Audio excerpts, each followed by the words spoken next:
तो first question में ऐसा क्वेश्चन हमने किया हुआ है। अगर एक सिंपल पेंडुलम है जिसका time period T is equal to 2 pi root L/G है और पेंडुलम सस्पेंड कर दिया रूफ ऑफ द ट्रॉली से, ट्रॉली की छत से, जो हॉरिजॉन्टल डायरेक्शन में मूव कर रही है विद एन एक्सीलरेशन ऑफ ए। अब ये देखो ना, अगर एक ट्रॉली के अंदर आप मान लो एक ट्रॉली है और मेरी तरफ आ रही है, तो और एक पेंडुलम को सस्पेंड कर दिया, तो pendulum because of pseudo force कहाँ जाएगा? इन बैकवर्ड डायरेक्शन। तो ट्रॉली अगर मेरी तरफ आ रही है तो सूडो फोर्स की एक्सीलरेशन बैकवर्ड डायरेक्शन में। तो इसके ऊपर कुल मिला के दो एक्सीलरेशन काम करेंगी, एक ए करेगी और जी तो कर ही रही है। नेट एक्सीलरेशन क्या हो जाएगी? Vector sum under root of A square plus G square. तो जहां पर टाइम पीरियड पुट करते हैं पेंडुलम का, वहां पर नेट एक्सीलरेशन जी मत पुट करना, जी डैश पुट करना, और जी डैश की वैल्यू को क्या पुट करना? Under root of G square plus A square. इसको उठा के यहाँ पे पुट करके नया टाइम पीरियड आएगा, पर उसने नया टाइम पीरियड नहीं पूछा, उसने क्या पूछा? जी डैश। नेट एक्सेलरेशन पूछी, तो नेट एक्सेलरेशन में बस ये आंसर मार्क कर देंगे, डन। ठीक। जैसे सेकंड क्वेश्चन है, हमने ऐसा क्वेश्चन क्लास में किया था। एक पार्टिकल है एसएचएम में,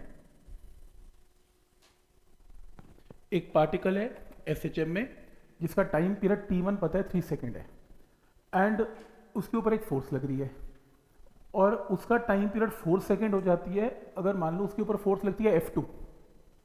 ठीक।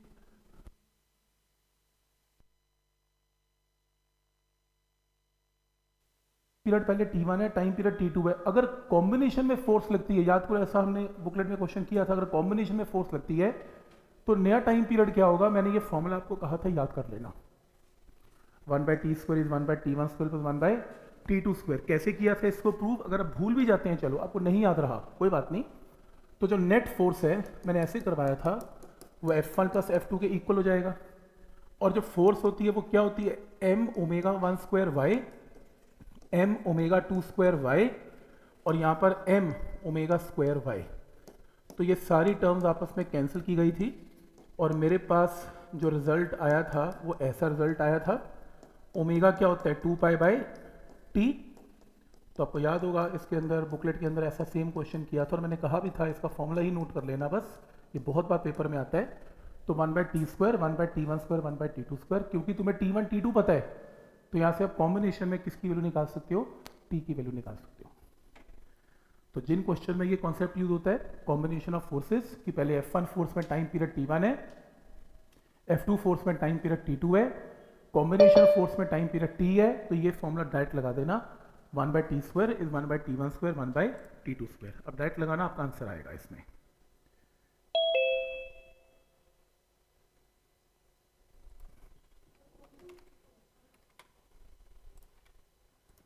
ठीक है, तो पॉइंट क्लियर है यहां तक। जैसे क्वेश्चन नंबर 3 पे अगर देखें, तो क्वेश्चन नंबर 3 है, a particle vibrates in SHM along a straight line, the greatest acceleration. ये ग्रेटेस्ट एक्सेलरेशन क्या होती है? मैक्सिमम। मैक्सिमम एक्सेलरेशन का फॉर्मूला क्या होता है? a⍵² is equal to 5π²। Equation number 1। And when its distance from equilibrium position is 4, velocity of the particle is 3π। तो जब v और y का रिलेशन हो तो ये v का फॉर्मूला हमें पता है, तो कह रहे हैं वेलोसिटी जब 3π है तो y की वैल्यू कितनी है? 4। तो एक इक्वेशन ये रही, एक इक्वेशन ये रही। आपसे क्या पूछ रहा है? Find a and find time period. तो इन दोनों इक्वेशन में से आपको a निकालना है और आपको ओमेगा निकालना है। ओमेगा गया तो t तो आ ही जाएगा। तो एक काम करते हैं, इक्वेशन नंबर 2 को मैंने स्क्वेयरिंग कर लिया, तो क्या बना? 9π² ω² a² माइनस 4²। इसलिए किया क्योंकि अब मैं इन दोनों इक्वेशंस को डिवाइड करूंगा और ω² से ω² ऑटोमेटिकली क्या हो जाएगा? कैंसिल। और सॉल्व करके क्या आएगा? a आ जाएगा। मतलब ये वाला मैथ्स का काम आपका है, इक्वेशन नंबर 1 और 2 बनाने का काम मेरा है। तो इक्वेशन नंबर 1 में क्या टर्म है? मैक्सिमम एक्सेलरेशन है। इक्वेशन नंबर 2 में वेलोसिटी गिवन है जब y 4 है। इनको जरा साइमल्टेनियसली सॉल्व करके a निकालो और ओमेगा निकालो, ओमेगा से t निकालो, जरा चेक करो क्या आंसर आ रहा है। अपने तरीके से कर लो, कोई दिक्कत नहीं है।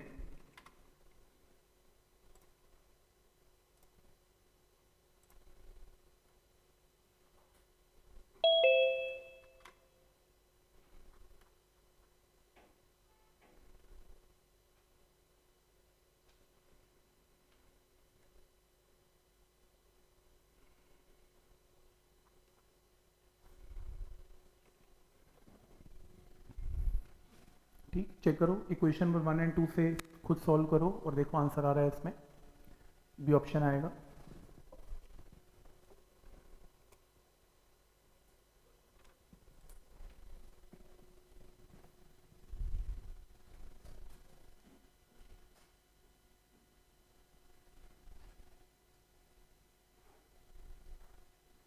मैंने तभी थोड़ा इजी किया इसे, कैसे मैंने डिवाइड कर लिया। अगर तुम वैसे सॉल्व करोगे तुम्हारी कैलकुलेशन लंबी हो सकती है। तुम स्क्वेयरिंग करके डिवाइड करोगे तो सीधा ओमेगा स्क्वायर से ओमेगा स्क्वायर ही कैंसिल हो जाएगा और सीधा ए की वैल्यू आ जाएगी आंसर। ए की वैल्यू 5 आ रही है, ये ठीक है ना, सीधा ही आ रही है, क्वाड्रेटिक की जरूरत ही नहीं है ना। आपका कैलकुलेशन लंबी हो रही है ना, मेरी नहीं हो रही, क्योंकि मैंने इक्वेशन नंबर 2 को स्क्वेयरिंग कर दिया और जब मैंने इसको इससे डिवाइड किया, इसको इससे डिवाइड किया, तो ओमेगा स्क्वायर से ओमेगा स्क्वायर ही कैंसिल हो गया। अच्छा हाँ हाँ हाँ हाँ ठीक है, ए स्क्वायर चल रहा है, राइट, ठीक है, ए स्क्वायर और ए चल रहा है। किसी और तरीके से कर लो, और अगर कुछ ना समझ में आए तो ऑप्शन तो पुट कर ही लो, सॉल्व भी मत करो। दोनों इसमें ए और ओमेगा पुट करके इसमें सॉल्व, इसको सेटिस्फाई हो रहा है तो डन कर दो, छोड़ो सॉल्व भी क्या करना है, ऐसे ही करोगे और क्या, ये बेस्ट तरीका है। क्वाड्रेटिक बन रही है तो पुट करके देख लो। Question number 4, particle executing SHM with amplitude a when kinetic energy is equal to potential energy, तो डिस्टेंस फ्रॉम मीन पोजीशन क्या है, हमने बहुत बार क्वेश्चन किया। काइनेटिक को पोटेंशियल के इक्वल कर दो और वाई की वैल्यू निकालनी है, ये तो बहुत बार हो चुका, प्लस माइनस ए बाई √2, इसे इक्वेट करके आंसर आएगा, ठीक है ना, क्योंकि काइनेटिक कह रहा है पोटेंशियल के इक्वल है, इनको इक्वेट करके जो वाई आएगा वो ऑप्शन मार्क कर लेना। नेक्स्ट क्वेश्चन के अंदर, if a simple pendulum of length L has a maximum angular displacement theta, मतलब ज़्यादा से ज़्यादा वो थीटा एंगल मूव कर सकता है, डायग्राम में दिखा दिया मैंने। The maximum velocity of the Bob is, देखो इसमें एसएचएम का कोई लेना देना नहीं है, ये वर्क पर एनर्जी का क्वेश्चन है। क्यों? क्योंकि जब ये यहाँ से चलेगा तो यहाँ पे लोएस्ट पॉइंट पे इसकी वेलोसिटी क्या होगी, वी मैक्स, तो आपको वी मैक्स निकालना है, और ये करने का तरीका सबको पता है, एनर्जी कंजर्वेशन। तो यहाँ पर मान लो एच हाइट है और मैंने आपको वर्क पर एनर्जी में शॉर्टकट भी करवाया था, ये एच कैसे निकलता है, L minus L cos theta, क्योंकि टोटल लेंथ कितनी है, एल है। अगर ये एल है तो ये वाली ये डिस्टेंस कितना है, तो ये डिस्टेंस कितना आएगा, एल कॉस थीटा। इस ट्राइंगल में ये एल है तो ये एल कॉस थीटा, तो एल में से एल कॉस थीटा माइनस करेंगे तो एच का formula L minus L cos theta. या आप अपने रजिस्टर चेक करें, मैंने इसको नोट करवा रखा है, L minus L cos theta. तो यहाँ से H M G H is equal to half M V square energy conservation, और एच की जगह L minus L cos theta. हमने मैक्सिमम वेलोसिटी निकालनी है जो कहाँ निकलेगी, एट लोएस्ट पॉइंट। तो यहाँ से सॉल्व करके 1 माइनस कॉस थीटा मैथ्स में क्या होता है, 2 साइन स्क्वायर थीटा बाई 2, यहाँ से अंडर रूट लो और वी की ऑप्शन को मार्क कर दो। तो पॉइंट समझ में आ रहा है यहाँ तक, मतलब इसमें एसएचएम का कोई भी रोल नहीं है, ये सारा का सारा क्वेश्चन सिर्फ एनर्जी कंजर्वेशन के ऊपर ही बेस्ड है।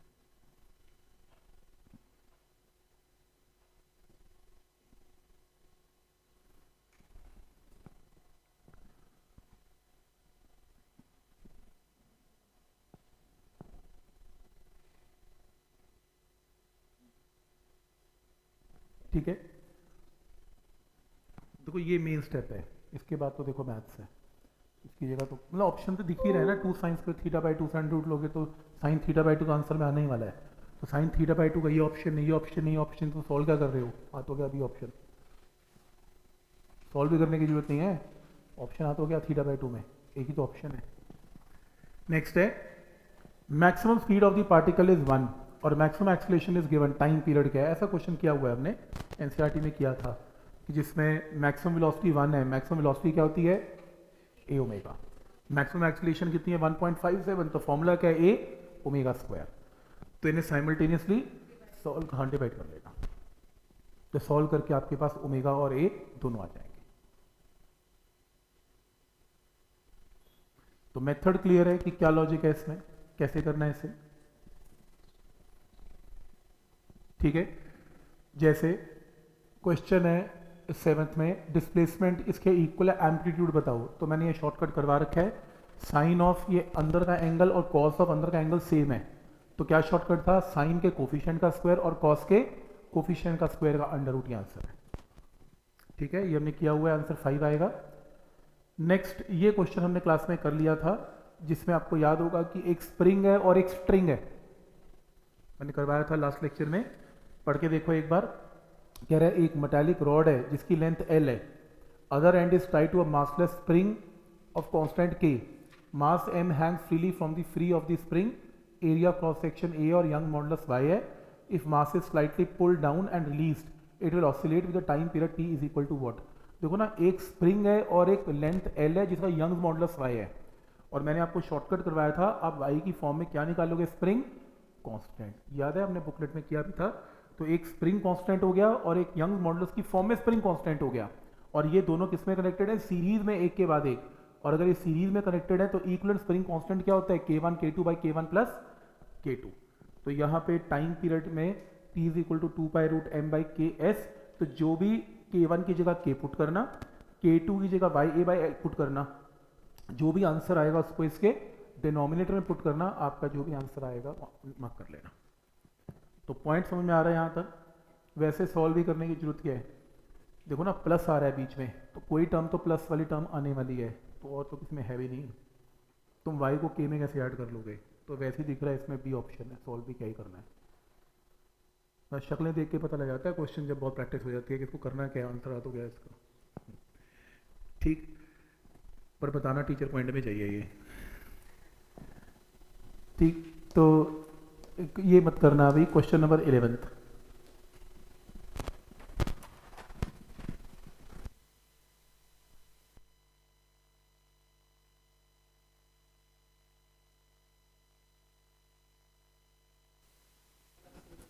इसमें 9th की 10th? 9th नहीं किया, अच्छा 9th रह गया, ओ सॉरी 9th करना है, सॉरी पहले 9th कर देते हैं। तो सिंपल पेंडुलम एक कार के अंदर है। When pendulum is oscillating simple harmonically, car happens to turn around the circle of radius r। देखो, जब एक कार घूमती है ना, कार मान लो ऐसे घूम रही है, तो पेंडुलम लटका हुआ कहाँ जाएगा? टुवर्ड सेंटर जाएगा कि अवे फ्रॉम सेंटर जाएगा?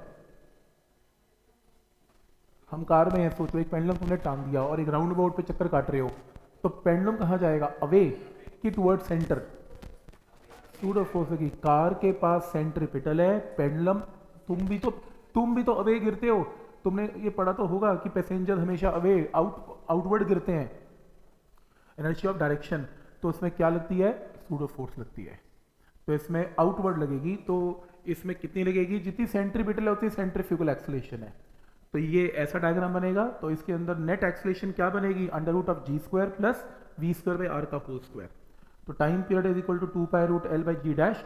इस जी डैश को उठा के डिनोमिनेटर में पुट करके आपका आंसर आएगा, मार्क कर देना।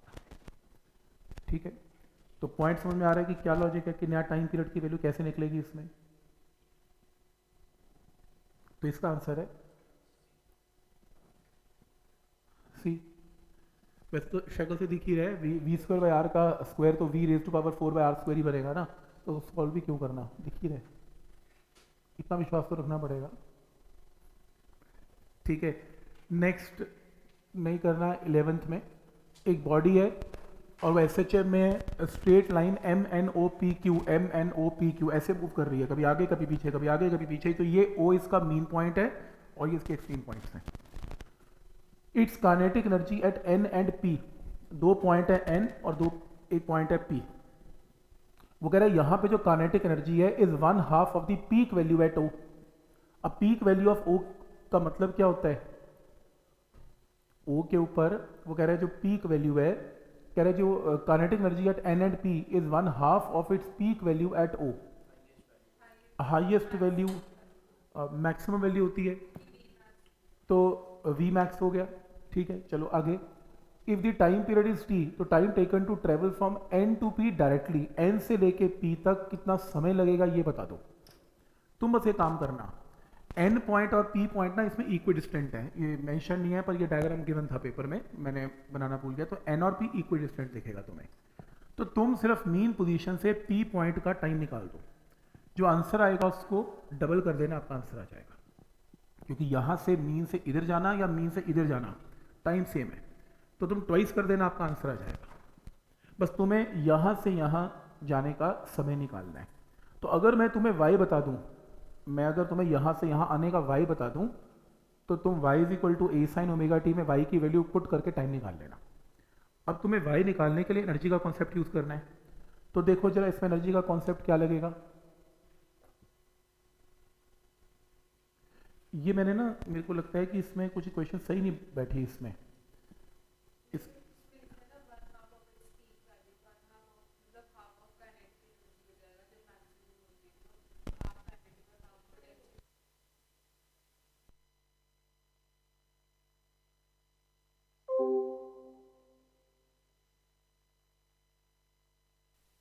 कि यहाँ पे जो काइनेटिक एनर्जीज हैं वो half of the peak value है। जब आधी एनर्जी काइनेटिक आधी हो गई है ना, half of the peak value का मतलब मैक्सिमम एनर्जी का आधा। तो अगर आधी काइनेटिक लेगी तो आधी पोटेंशियल ले गई, तो यानी कि पोटेंशियल और काइनेटिक बराबर बराबर हो गई।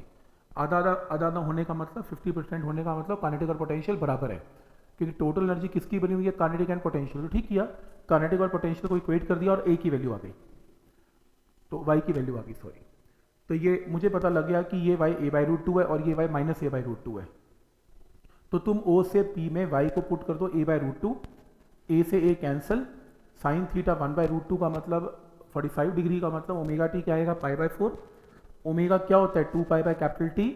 सॉल्व करके स्मॉल टी आ जाएगा, और तुम्हें तो डबल टाइम निकालना है तो इसको ट्वाइस से मल्टीप्लाई कर दो, आंसर मार्क कर लेना। This is the answer. तो ये स्टेप देख लो। तो इसके अंदर पोटेंशियल जो काइनेटिक एनर्जी है वो आधी है टोटल एनर्जी की, तो बची हुई एनर्जी क्या हुई, पोटेंशियल होगी। तो काइनेटिक और पोटेंशियल को इक्वेट करके वाई निकाल के आंसर आएगा। ओ को मीन पोजीशन है, इक्विडिस्टेंट। हाँ बिल्कुल, एम और क्यू एक्सट्रीम्स हैं, एन और पी इक्विडिस्टेंट है, इक्विडिस्टेंट है। मिड पॉइंट है कि नहीं पता नहीं, वो तो एनर्जी से पता लगेगा। मिड पॉइंट है नहीं ना, क्योंकि y इक्वल टू a/√2 आया, तो वो y की पोजीशन जो है एनर्जी बताएगी। तो ये पॉइंट क्लियर है यहाँ पे कैसे करना है। तो पहले एनर्जीज को सॉल्व करके आपने ये बता दिया कि y कहाँ पर है। तुम्हें अगर y पता लग गया तो तुम्हें y को क्रॉस करने का समय पता लग गया, उस समय को डबल कर देना, आंसर आ जाएगा।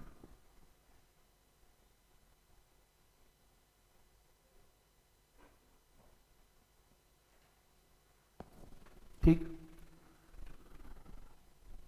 Next question. SHM oscillator has a period of 0.1 second, capital T given है, एम्पलीट्यूड पता है, तो बहुत आसान है, मैक्सिमम वेलोसिटी निकाल लो, ए ओमेगा लगा लेना, आंसर आ जाएगा। ठीक है, ए ओमेगा से आंसर आएगा।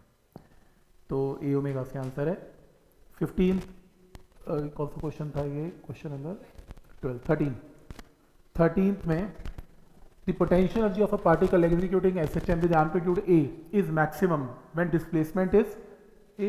एक्सट्रीम पोजीशन पर पोटेंशियल एनर्जी क्या होती है, मैक्सिमम। मीन पर काइनेटिक मैक्सिमम है, एक्सट्रीम पर पोटेंशियल मैक्सिमम है, तो plus minus a is the answer, है ना। A is equal to extreme position पर पोटेंशियल मैक्स है। पेंडुलम सोच लो ना, एक्सट्रीम पे ऊपर चढ़ जाता है, तो मैक्सिमम पोटेंशियल है। नेक्स्ट है, simple pendulum is suspended vertically ceiling of the compartment. फिर से एक बार, train is constantly accelerated by acceleration at an angle of theta with the which string makes with the vertical is equal to what. देखो ये तो laws of motion की problem है। Train घूम रही है तो वो कह रहा है कि ए के साथ मूव कर रही है लेफ्ट की तरफ, तो सूडो फोर्स से पेंडुलम राइट चला गया। तो याद करो वो T cos theta, T sine theta, कितना एंगल बनाया इक्विलिब्रियम पोजीशन में। तो लॉज ऑफ मोशन में क्या करते थे, T cos theta M G, T sine theta M A. तो इन्हें इक्वेट करके डिवाइड करके आंसर आता है। तो ये लॉज ऑफ मोशन की प्रॉब्लम है, इसमें कोई भी एसएचएम का कॉन्सेप्ट यूज नहीं होने वाला, इसमें यूज होगा।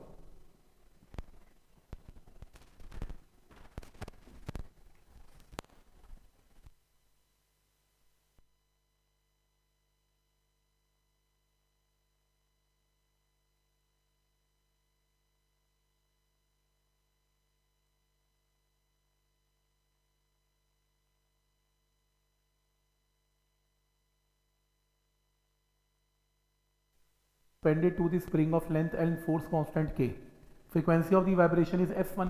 मतलब कि time period spring mass system का क्या होता है, 2π√m/k। फ्रीक्वेंसी क्या होती है, रेसिप्रोकल। तो मान लो फ्रीक्वेंसी कितनी है, न्यू है। चलो इसने f1 बोला, मैंने न्यू पुट कर दिया की बात है, इसको उल्टा कर लिया। The spring is cut into 2 equal part. ये वर्क एनर्जी पार्ट में करवाया गया था स्प्रिंग के लेक्चर में, कि अगर किसी भी स्प्रिंग को आधा काट दें तो जो स्प्रिंग कांस्टेंट होता है वो inversely proportional to length of the spring होता है। तो अगर आपने स्प्रिंग को आधा काट दिया, L/2 कर दिया, तो स्प्रिंग कांस्टेंट डबल हो जाएगा, तो नया स्प्रिंग कांस्टेंट 2k हो जाएगा। तो नई फ्रीक्वेंसी क्या हो जाएगी, 1/2k, और यहाँ पर 2k divided by mass m। तुम इन दोनों को डिवाइड कर लो, न्यू डैश और न्यू को डिवाइड करोगे तो ये टर्म आएगी। अब तुम्हें क्वेश्चन में ओरिजिनल फ्रीक्वेंसी F1 गिवन है और नहीं F2 गिवन है, इक्वेट करके आंसर मार्क कर लेना। तो मेन जो कॉन्सेप्ट है वो यही है कि स्प्रिंग काटने से, लेंथ आधी करने से स्प्रिंग कांस्टेंट डबल होता है। तो spring constant is inversely proportional to length of the spring.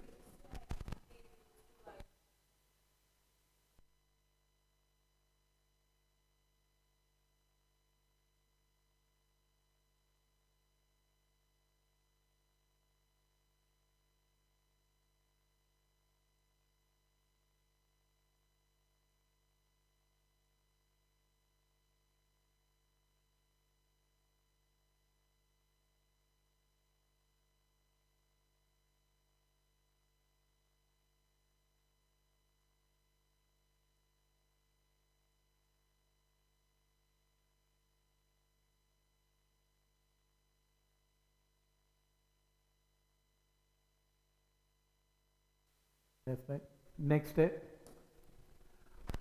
ये किया हुआ है यार, ये आसान क्वेश्चन है, एनर्जी को इक्वेट करना है। क्वेश्चन नंबर कौन सा कर रहे थे ये? 15 के बाद क्वेश्चन नंबर 16 इजी है, इसे छोड़ दें, मतलब कर लेना खुद। नेक्स्ट है पार्टिकल SHM में जिसका time period capital T given है, time it takes in traversing a distance of half the amplitude. तो क्या करना है, y equal to a sin omega t में y को क्या करना है, a/2 का टाइम निकालना है, हमने क्लास में किया था। ऐसे मत कर देना t/4 का आधा t/8 मैंने बताया था। तो y की जगह क्या पुट करना, a/2। सॉल्व करके याद करो इसका आंसर क्या आया था, t/12 याद है, क्लास में डिस्कस किया था। तो आंसर t, ये वही सेम क्वेश्चन है। तो y को a/2 पुट करके सॉल्व करके साइन ओमेगा टी हाफ कब होता है, जो ओमेगा टी π/6 है, इसे इक्वेट करके टाइम पीरियड t/4 12 आएगा। कैपिटल टी आपको क्वेश्चन में गिवन है, तो आंसर 1 सेकेंड मार्क करना, क्योंकि इसे हाफ दी एम्पलीट्यूड बोला। तो हाफ दी एम्पलीट्यूड में y इक्वल टू a/2,